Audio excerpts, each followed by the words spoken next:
Қайырлы күн достар. Бүгін сіздерге апельсин қосылған пирог жасап көрсетемін. Міндетті түрде жасап көріңіздер.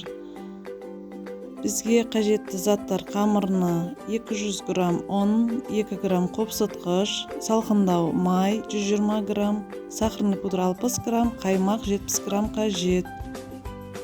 Начинкасына үлкен апельсин 1, лимон, 20 грамм кукурузный крахмал, шекер 100 грамм қажет. Енді қамырын дайындайық. Оның үстіне қопсытқыш, сахарный пудраны саламыз. Одан кейін майды салып, жақсылап араластырамыз. Араластырып болғаннан кейін қаймағымызды салып, қамыр илейміз. Қамыр өте жұмсақ болып шығу керек.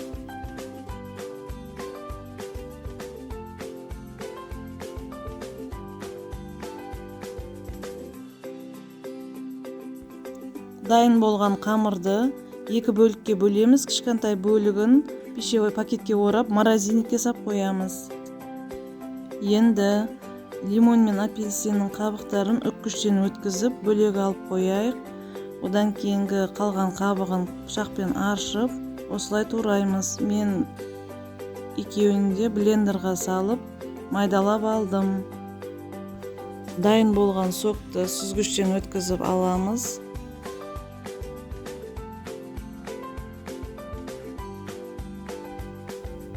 Енді начинкасын дайындайық. Жаңағы өткізіп алған соктың үстіне шекер, крахмалды салып, жақсылап араластырып отқа қоямыз. Жай отта қайнату қажет. Жаңа сүзгіштен өткізген бетінде тұрған майда ұсақтарды 2-3 қасық соған араластырып қосып, жай отта қайнатамыз.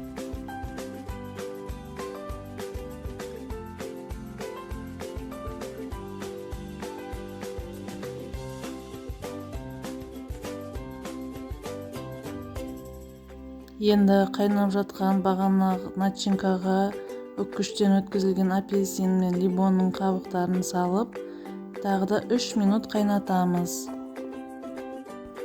Начинкамыз дайын. Енді бұны суытамыз.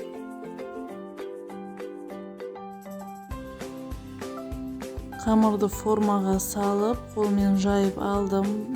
Енді үстіне начинканы саламыз. Одан кейін морозильникке салып қойған қамырды үккіштен үстіне әдемілеп өткізіп шығамыз.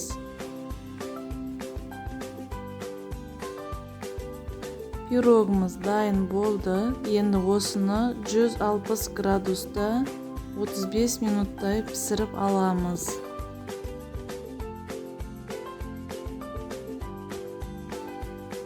Пирогымыз пісті, қамыры үгітілмелі болып шықты. Дәмі басқаша, ерекше. Міндетті түрде жасап көріңіздер. Жасалу жолы өте оңай. Егер видео ұнап жатса, лайк басып, комментарий жазып, менің арнама тіркелуді ұмытпаңыздар.